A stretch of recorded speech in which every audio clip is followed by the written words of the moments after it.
Assalamualaikum warahmatullahi wabarakatuh. Perkenalkan, nama saya Samirul Hali, absen 29 dari kelas 10 akal 2.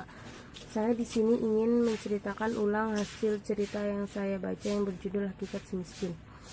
Kesabaran seorang raja keinderaan beserta istrinya yang sedang meratapi nasibnya sebagai orang miskin. Karena sebuah sumpah batara indera yang membuat mereka dibuang ke negeri anta berantah yang mempunyai raja bernama Maharaja Dewa Inder. Setiap hari mereka berkeliling mencari rezeki untuk mereka makan. Kadang mereka juga mencari makanan yang telah dibuang ke tempat sampah dengan pakaian mereka yang compang-camping seperti dicakar anjing.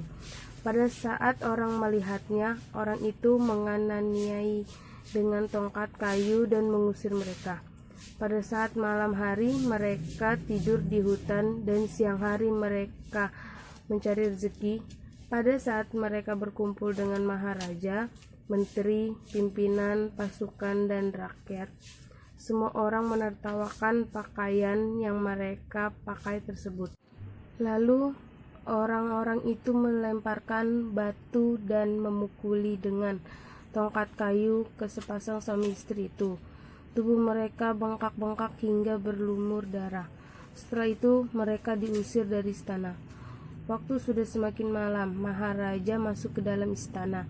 Raja-raja, menteri, pimpinan pasukan, dan rakyat kembali ke rumah masing-masing untuk istirahat.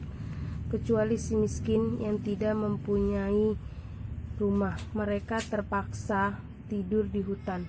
Ketika itu semakin berpikir waktu dia masih jadi raja, inginderan ia tidak ingin memiliki anak, tapi pada saat itu istrinya hamil.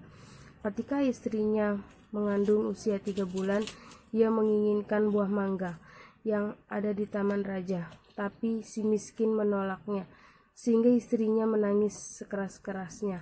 Akhirnya si miskin pun mencari permintaan, karena ia takut ke istana. Akhirnya si miskin pergi ke pasar untuk meminta buah mangga kepada penjual mangga. Karena kasihan dengan si miskin, orang-orang itu memberikan buah mangga, nasi, baju, dan buah-buahan lainnya kepada si miskin. Kemudian si miskin itu keheranan karena dulu yang menganiaya malah memberikan berbagai pemberian.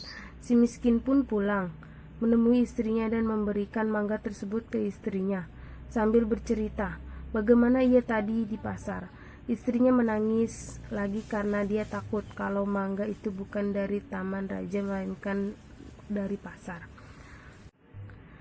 Pada saat istrinya berkata ia ingin mati saja, si miskin kesal dan ia tidak tega.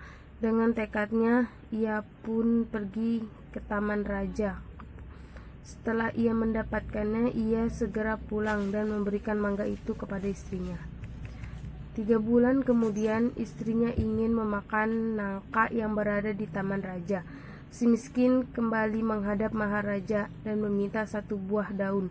Karena Maharaja kasihan dengan si miskin, ia memberikan 1 buah nangka kepada si miskin.